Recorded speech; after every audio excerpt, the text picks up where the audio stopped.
Creating conversation.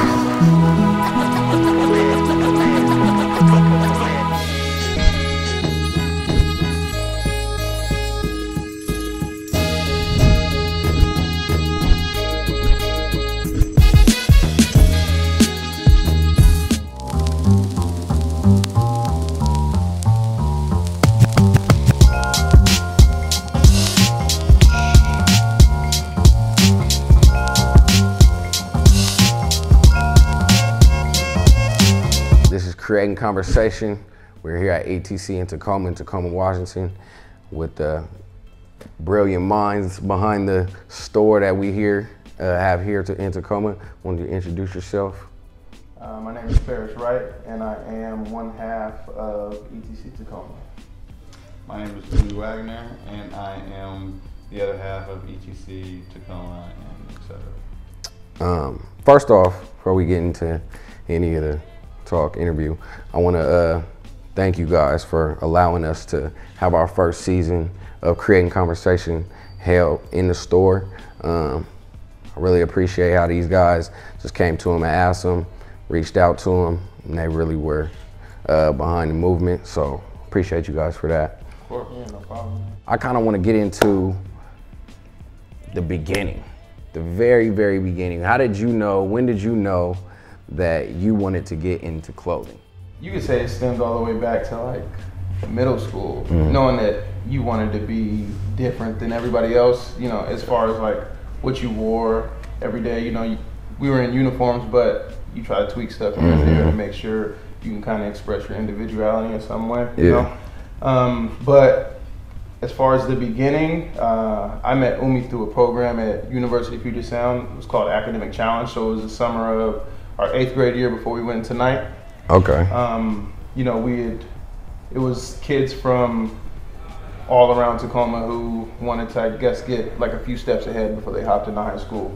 So I ran into Umi. We became like partners, you would say, in a few different projects that we had there. Yeah. And then the relationship kind of just blossomed from there. There was no brand, you know, when we were in like 9th grade. The brand didn't really start until we were what, juniors? Yeah, like juniors in high school, but we were, you know, we stayed friends throughout that whole time, and we kind of knew that there was something different about us than everybody else, you know, just as far as the way we dressed, the things we were into. We both loved shopping at the same stores. Shout out Goods up in Seattle, RIP. You know, but that's kind of what drew us together. Just like our common interest in like education and wanting to be successful. Yeah.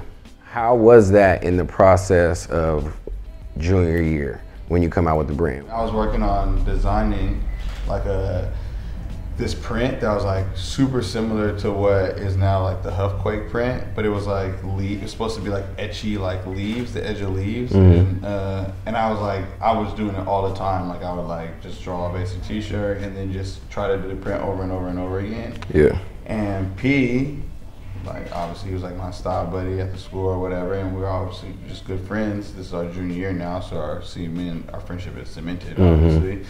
And he's like looking over my shoulder and we're talking, and he's like, oh, saying that he could draw. Like, I'm like, oh yeah, you could draw? He's like, yeah, for sure. So he starts like drawing just a blank of the t-shirt, like a croquis, and it's like looking way more like a t-shirt than any of my t-shirts have ever looked. You know what I mean? Like, I'm making like, wow. Like, there's like shape, you know, there's like a shoulder, like that kind of stuff. And I'm like, oh shit, like this dude can really like do his thing. And so like from there, P and I just kind of like started tossing back and forth ideas. But at the time, P was really more so an artist to me as a writer. He was rapping at the time. Clem Rashad and what was Young Dynasty at the time. So like that was what I knew him for. But shortly after that, somewhere in that junior year, we had like a conversation one time when I was basically telling him like that he was tight at doing what he was doing. And he was like, if I had the choice between having a good like a super tight clothing brand or being a rapper, like I would pick having a super tight clothing brand. Yeah. And that's when it kind of stuck in my mind, like, oh yeah, like okay, this is someone that takes it as seriously as I take it. You know? And from there, like that was really where we started to like develop ideas together, and like he would like have, you know, then he's running with his drawings too, so then we're like bringing the ideas to each other, and that's when we come up with the first name for the first brand, which is Verso. We're both Aquarius. That was something that we had in common. Verso means Verso or Verso, however you want to pronounce it, means Aquarius in French. You know, like that's really where it all stemmed from. And then we got into like heavy into mythology. So like our first t-shirts were full embroidery by Paris, who was hand tracing like these like crazy graphics that we have found of like an ancient water bearer pouring water. So it's all in gold stitching, and we're doing it all like in the house next door to Paris's house. Shout out Mr. Barrows. South End. And yeah, he's letting us do it because he's just intrigued by the fact that we're so into it. And there's like P is just in there for hours, like meticulously just like drawing this thing while I'm like finding images and that sort of thing. And that was really how it started. And we were just wearing the tees ourselves. And then we were like, got in more into it, like, how do we turn this into a business? And that's when we were like, oh, screen printing. Like, that's how most t-shirt companies go about it. Yeah. And how we can like change colors, because we were only being able to use one color and that sort of thing. So it was like, and then like rip the backing out of the embroidery of the shirt so it's not like a vest on you. It was crazy.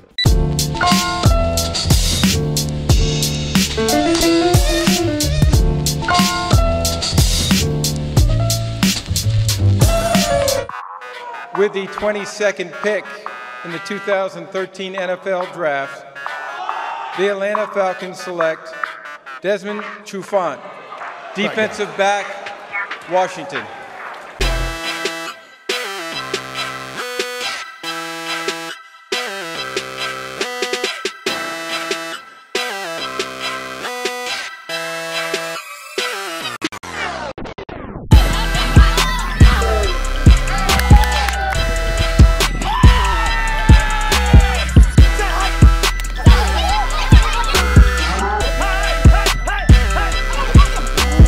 First annual Desmond Trufant camp here in Tacoma, free camp. Man, talk about what inspired you to make this camp and to even make it for free. Well, you know, I just been thinking about what I could give back to the community, you know, and I know, you know, what got me to the next level was, or one of the things was how competitive I was. Yeah. And, you know, and the competition, that burning desire, you know, to be the best. Yeah. And, you know, and that's really what I wanted to bring to the kids, you know. I want y'all to compete, have fun, but, you know, try to be the best, you know. Try to be the best you can be. Take your game to the next level. And, you know, I made it free because, you know, it's not about the money when it comes to that. You know, I'm gonna make money, you know, with what I do, you know, with how I play and, you know, my businesses, etc. You know, so this is just about just giving back. You know, when we was coming up, we didn't really have no competitive camp. Now we got guys coming out here wanting to compete. They're learning a lot from guys that done it in college, NFL-wise too. They're learning a lot of technique, you know, things that we've learned. We want to pass it on to them, and you know, make sure they iterate that in their game, in their everyday life, and then, you know, be better at what they do. To have them people to look up to guide you on the right path, to actually see somebody who did it correctly, it's a big thing. So it's just good for the city. Tacoma football's on the rise, man. What I can take from it is just a lot of like new skills picked up. There's a lot of great players out here that we're going against, so we're just getting better every play. I've been watching. I think they're picking up a lot, actually. Yeah. You know, the high school coaches, they can only teach you so much. They don't have the time. But they're picking up a lot, I think. These kids, they want it. Yeah. You know what I'm saying? They want it because they heard about it and they came from other places and they want it. And so when there's this type of stuff, when they have these type of opportunities to go out and get it, you know, that's the most important thing. You can just tell by the kids, their reactions, how excited they are. They're out here dancing, having a good time competing.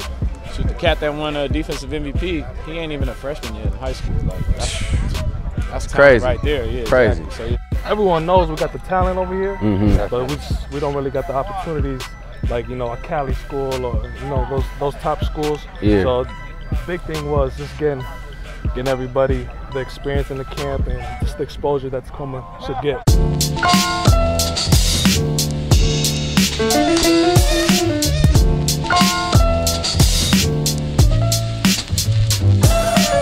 education, gaining knowledge. I know that you guys are both huge on education, gaining knowledge. You guys can continue your education on the college.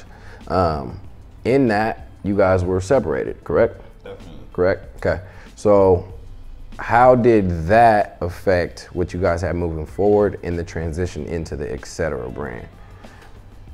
I would say it kind of slowed things down a bit. He was all the way in California, I was all the way up here. So we were used to seeing each other on a daily basis. Like right after school in high school, we would like shoot over to his crib and we would like sit down and just design t-shirts. Okay. You know, figure out like new colorways we were gonna come out with, all of that good stuff. So then when we went to college, you know, that's like a new experience for the both of us. So we're both trying to get acclimated to that. Still try to keep our brand going, and you know, still trying to push out quality stuff that we assume people would buy. But yeah, that it really slowed things down, because I want to say there might have been like 4 or 5 month periods where we just like nothing happened with the brand. We would talk about it here and there, you know, because we still talked often. But he was trying to, you know, he was in college trying to make sure he got through. I was in college trying to make sure I got through, and we kind of, you know, we kind of had other priorities, and that was put on the back burner, you know. But then when we would come together and be like, okay, let's release this, we came out with some cool pieces, you know. But it took a lot longer than it did when we were in high school. Talk about the name, Etcetera. When did it switch over, and what is Etcetera? Etcetera came from ETC. So ETC is like the base of everything.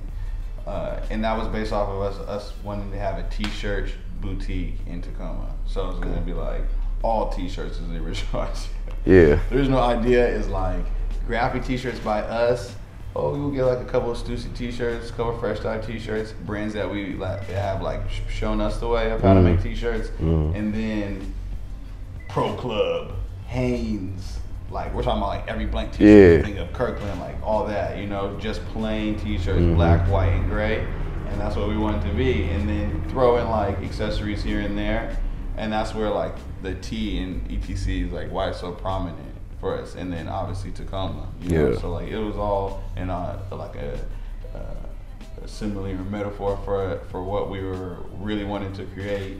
And then it became Etcetera when we started thinking about expanding it, like, and what it really meant to us, like to have a store, to have a brand. Like you're not making the necessity. You're making the extra stuff, stuff that people want, stuff that people are like going to look for, you know, like things that people covet, so to speak, you know what I mean? So that was like really what it was about, and that's what the culture was about for us, you know, like we were making the trip 45 minutes out to come back and walk around on the 4th of July with shoes on that no one else like ever dreamed of. Get on seamless patent leather Forces. Like that was what it was about for us. And we made matching t-shirts like that corresponded. And denim. Like that was what it was about for us, you know? So that's what it, like the store idea was about. I really feel like ETC Tacoma provides Tacoma with a culture. It's not, maybe even not the first boutique in Tacoma ever, but you think of Tacoma boutiques and you think of ETC Tacoma, you think of the events and stuff that you guys host here that separates yourself from different boutiques. And you guys look like me, you guys are black, you know what I'm saying? That's a huge thing to look at and see from a younger perspective, even from an older perspective. Somebody just came in here that was older than us and just shouted out and said, hey, I'm glad I came in here and seen what you guys have. Like stuff like that is big to me. So talk about what you guys envisioned ETC Tacoma, how you guys saw the store coming about, like from the t-shirt idea to what it's become now. Well, it's always been thought of as like a hub, you know?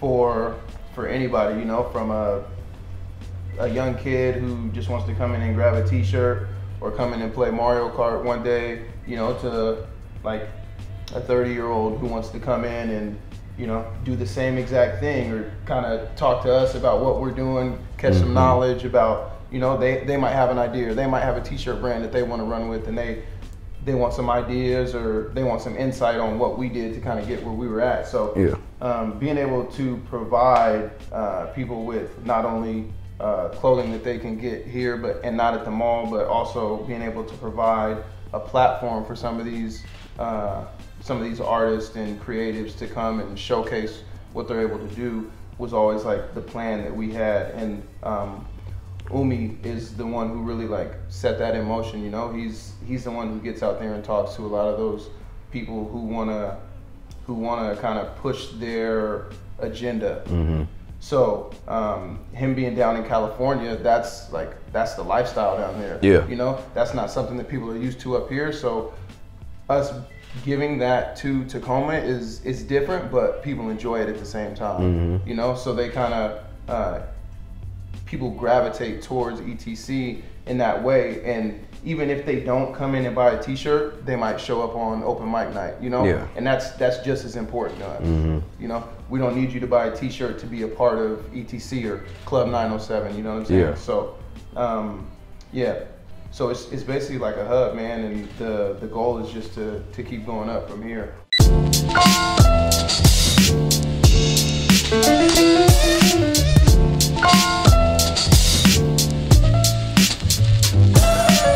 This is Creating Conversation.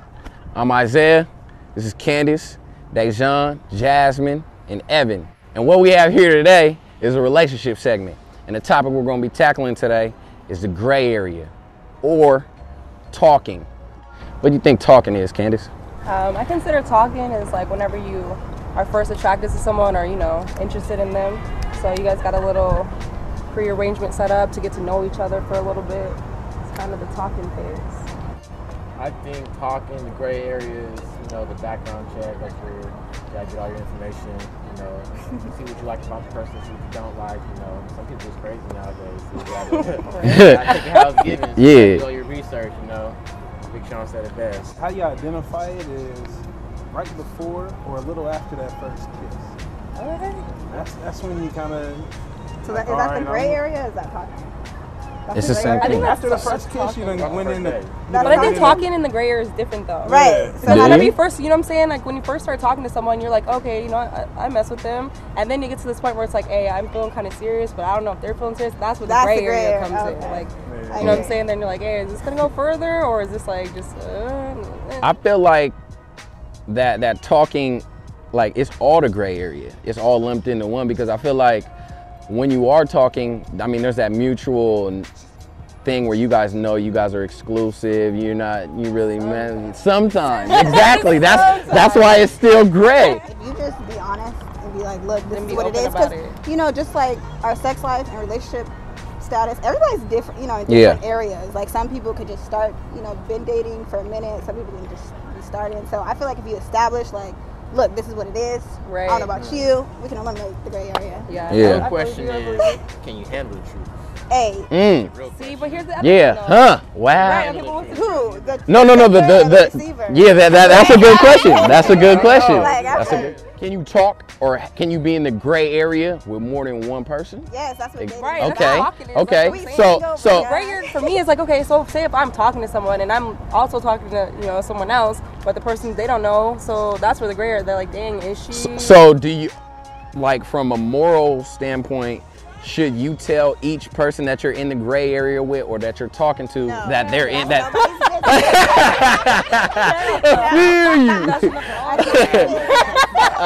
Then they'd be like, oh, I'm cool. You can't tell a girl that. They'd be like, oh, yeah, I'm cool. Right. Yeah. You know what I'm saying? Even if it's just talking, like, they want to be like the only one you're talking to. Let's talk about the alley-oop, man, since you brought it up. Like, I like the alley-oop. The alley-oop's cool. I'm a good wingman. I feel like I pride myself in being a good wingman and all of that. But I feel like it could be in a negative light as well too. I mean, not just from an alley-oop standpoint, but what you hear about another person, that, like someone that you're invested in or you are interested in, and then do you let that affect how you feel about that person, even though your interaction with them hasn't been like that? And I feel like that happens all the time. Right. All the time. All the time that happens. If you base it off what other you hear, people say, then you ain't know? never gonna be talking to nobody. It's like I heard Yeah. from 07. Do online dating. Yeah. How does social media play into it? Are y'all? Do you I feel like rule number one, you ain't posting every single picture with that person and blasting it. Probably liking it. You gotta be discreet. Social media. I was gonna say I don't really put anything on my social media, so for someone to be in the gray area, you're probably definitely not gonna be on my. Yeah, that's what I'm saying. That's what I'm saying. My rule number one is if we're in the gray area, you ain't gonna be on my gram, not on my account. You ain't met my mom. You know what I'm saying? Like it's branding. So do you want to be branded as that? Right? You know what I'm saying? Yeah. Now I'm branded as a family man. So you see all the cousins, all the cousins, all the what family. Happens with social media, which is hella cool to figure out sometimes. So I mean, this doesn't happen to me, but someone will post a picture. You know what I'm saying? Of like, ooh, this is Man Crush Monday, and then someone else will hop on and be like, ooh, but he's talking to my friend, like, you know, and then you get that text with a screenshot of an Instagram picture, like, hey, but you know that he talks to my homegirl? Yeah. So it's kind of like a that's a girl thing. Right? No, it definitely is a girl thing for sure.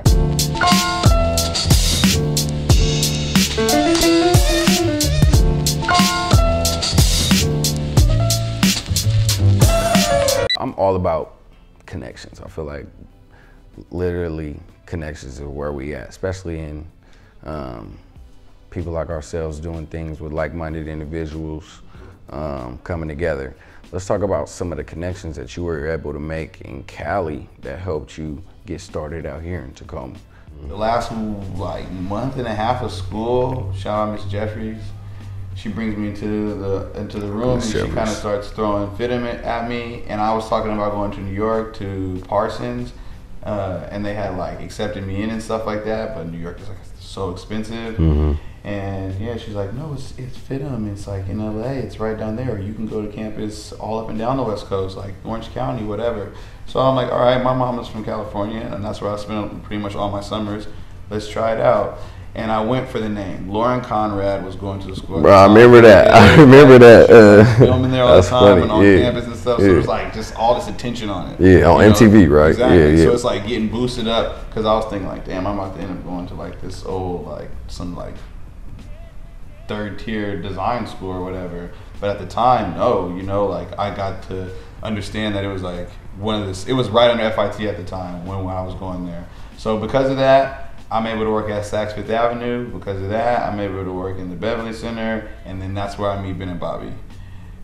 I'm like there's just one store in the Beverly Center. It was called Up Against the Wall. They're not around anymore on the West Coast, but I get godfathered in off of networking. So like you're saying, it's all networking. The guy that ends up opening the first diamond store is the big homie Tony. He puts me on because of the other big homie, Carter, who was Clem Rashad's big homie at the time, and like our big homie from Goods. And so I'm in there, and he works on the block that the Hundreds is gonna open up on, but I don't know that yet. So I'm just like his homie or whatever, and he's put me on there. Ben and Bob meet me. I'm like getting in a conversation with them. I was like, oh, you guys are wearing the Hundreds denim. That's really tight. I think that brand's from the Bay. So Ben like starts laughing. He taps Bobby. He's like, yo, this kid says the Hundreds is super tight. And he was like, where'd you say they're from? And I was like, oh, I think they're from the, I'm like, it's weird now. So I'm like, I think they're from the Bay. And he was like, nah, it's us. And so I was like, damn, like, that's crazy. It's super nice to meet you guys. And they're like, damn, how long you been working here? Like, they're just trying to figure out information about me. They're getting ready to open, the reason why they're asking me, they're getting ready to open the store. They've got like all these homies that want to work in the store, but none of their homies have retail experience. So I go back to Saks Fifth Avenue for the paper, obviously, and the discount. And then shout out to the discount. then I something like goes weird there where I end up coming back up against the wall, and Ben meets me in the shop one day again, and he's like, dude, I've been looking for you, like it's crazy. Are you still looking for a job? And I was like, yeah. He was like, good, I need someone to run my store. And I'm like, serious? And he was like, yeah, man, we just opened up, we've been open for like a little bit now, and it was on my birthday is the day that I started, February 9th, and it was their second year anniversary. Yeah, second year anniversary, or 1 year anniversary, pardon me. Crazy. So then that's like the day that I started. It's at their 1 year. And it's been like connections there ever since, you know, like obviously Ben is like my big brother, and like has taught me so much about business, so much about being able to mingle with people and like build business to business relationships where you're able to do collaborations and all that kind of thing, and like going for the gusto even when there is no gusto to, you know what I'm saying? Yeah. You're playing in, you know, uncharted territories, and yeah, so that's how we worked it out. The networking, as far as the brands go, we all came up at the exact same time. That's just how it happened to be. I moved there right when everyone is in their senior year of high school, so they're all coming to the block in their spare time. They all spent their senior summer on the block, and then we just all become family. Anwar, you know, the kids from OF that I mess with, which is really just Taco, and Mike G, and like, you know, that's how we meet everybody. It's and crazy. I meet like all the other, you know, people that I met along the way that have been famous and like lended a helping hand and that sort of thing. And you know, Dom is right there. That's where he's writing his first raps. So, or not his first raps, but he's writing his new raps where he's becoming Dom Kennedy. So I get to see that whole thing and like be a part of that. And yeah, like the whole time it's like on the phone telling Pete like, dog. It's crazy. Yeah. It's wild. Yeah. You know, and Pete's like, yeah, for sure, you know, and always keeping his business mind to be like, yo, like we should get back into the brand. And that's where all the networking comes from. You brought up Dom. Let's talk about the 1 year anniversary, which was in July. Yeah. July 18th was the party, 19th is the actual anniversary. Okay, let's talk about that. How'd that go? It was good, man. It was a shit show for sure. I didn't anticipate that many people showing up. You know, we had talked about it before, because it was basically just like us saying, yeah, Dom Kennedy's gonna be here. But like, if you know like the history of Tacoma, any like artist coming out here, that's kind of shaky. Mythical. Yeah, you know, so us just saying it, there were a lot of people. We got like, I want to say like 50 phone calls of people saying, is Dom Kennedy really coming down there? Is that just, you know, is it like a hoax or something like that? And it's like, why the fuck would it be a hoax? Why would we even say that if he's not going to be here? So, and then like the day before, he like tweeted it, you know? Yeah, and then remember that. That's when it was like, we're like, damn, it might be like really nuts tomorrow, you know? So, I want to say probably by like 12 o'clock, there might have been maybe like 150 people in line. Sure. We had Grayson, shout out G, running the door for us, and he was clocking people as they were coming in. I think it like totaled out at maybe like 350, and then he said there were still like 40 people who didn't get to pop in. You know, say what's up to him. But yeah, man, it was a good ass event. I think it brought a lot of awareness to the shop. As far as people who didn't know about the shop or had heard about it, but now that Dom came down here, I guess it gives us some form of like validation. Validity, yeah. So, yeah, man, I would say overall it was a really good event, man, and shit, we're trying to top it next year. What do you guys have in the works as far as right now? For us, it's all about like I feel like really it's still all about getting Tacoma on board, you know? Like I want a unanimous, and like maybe we're going far-fetched, but I want a unanimous Tacoma like vote, like yes, we rocking with ETC, you know? Like I got a piece, my brother got a piece, his little brother got a piece, my grandma got some socks. That's where I wanted to be at, because you know, like any place like Tacoma that will start to support itself will see that it's just drags people here, you feel me? And then people that are from here, they're gonna feel like, oh, there are new people here, but those new people are here to like take from and take away from, you know, like the culture and move it forward, you know, so that like Tacoma spreads itself. And so for us, I think that a big part of that is collaborating with other businesses in Tacoma, finding like the next ETCs in Tacoma, the young brands that are like bubbling, you know. Shout out to Six and Anderson, shout out to Earthling, like young companies that do it right, that have a real vision for it. Finding those and like helping them nurture themselves and staying first, and then increasing the events and that sort of thing. Like you said, finding spaces that make more sense for the amount of people that come out to these events now, and and you know, really just getting involved in the city a little bit more. This is the wrap up. This is Creating Conversation. We're here at ETC Tacoma. I want to know the exact location of where we're at right now. You're at Club 907 Pacific Avenue. It's a wrap for what we got going on. I want to thank you guys for coming on. Appreciate it. Yeah, appreciate you, man. For having us. Yes, sir. You the record holder for Wazoo three-pointers made in a career. Tacoma. Over some people that are, yeah, yeah.